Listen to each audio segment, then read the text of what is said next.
l'Association française des infirmiers en thérapie cellulaire, hématologie, oncologie, radiothérapie est une prolongation d'une association que j'avais créée avec Marie-Laure Loisé, qui est aujourd'hui dans le conseil d'administration, en 1988, qui était le groupe d'infirmiers des greffes de moelle osseuse.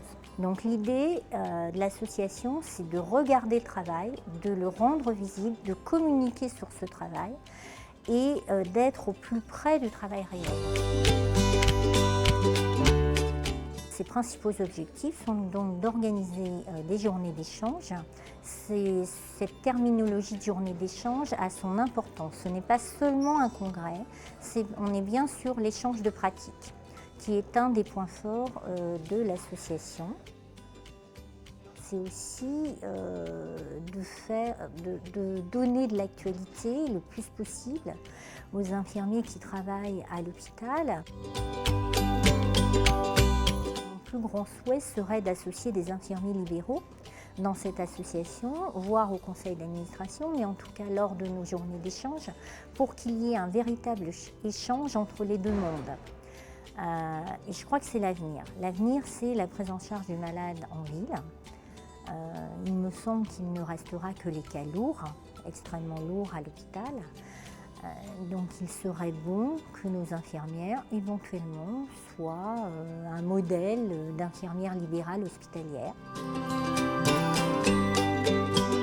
Nous avons 4 congrès dans l'année, 2 gratuits, 2 payants. Le dernier congrès de l'année, c'est celui d'aujourd'hui, la FITCHOR, avec une thématique cette année principale qui est le plan cancer 3, puisque la FITCHOR a été audité par le groupe de M. Vernon, qui était le rédacteur des recommandations. Je suis onco-hématologue et j'ai été chargé de la rédaction d'un rapport préludant à la rédaction du 3e plan cancer. C'est un rapport qui fait des recommandations qui vont, je l'espère, inspirer la rédaction du 3e plan cancer. Ont été créés grâce aux 2 premiers plans cancer, je pense par exemple au cancéropôle.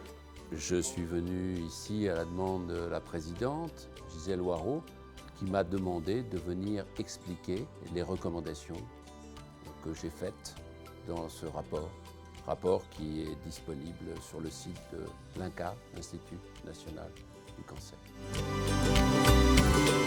Bonjour, je suis Babette Denji, je représente la société Engie Image en tête.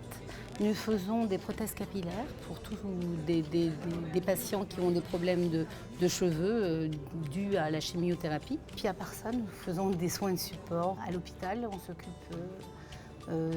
du service AJA, qui est les jeunes adolescents à l'hôpital. Bonjour, Sarah Quentin, je suis de la société Vigon. Je suis responsable de tout ce qui est abord vasculaire, voie centrale, long terme. Je suis avec Marina Chichery, qui est déléguée hospitalière pour toute l'activité anesthésie et réanimation. Vigon est une société française basée au nord de Paris qui existe depuis plus de 50 ans et qui fabrique et distribue des dispositifs stériles à usage unique. Donc nous avons une équipe hospitalière, de délégués hospitaliers, mais nous avons aussi une équipe dédiée au domicile pour être vraiment dans une prise en charge en continu pour les patients lors de leur retour à domicile et pour former aussi donc les infirmiers libéraux. Aujourd'hui, nous sommes ici pour présenter différents dispositifs que nous avons pour l'abord voie centrale, qui sont de la chambre implantable, au cathéter PIC et aiguille de Huber sécurisée, et tout ce qui est autour de l'entretien du PIC Line.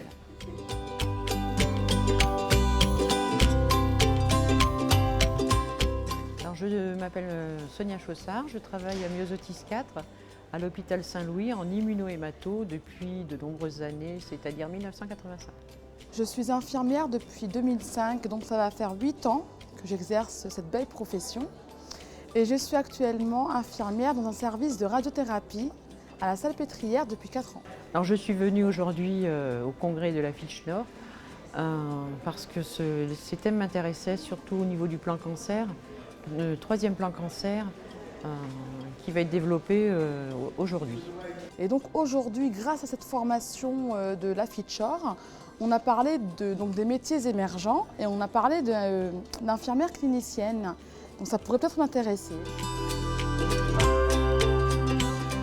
c'est plutôt l'intelligence collective qui sera le fruit d'une réflexion professionnelle et d'avancées pour les personnels et pour les malades.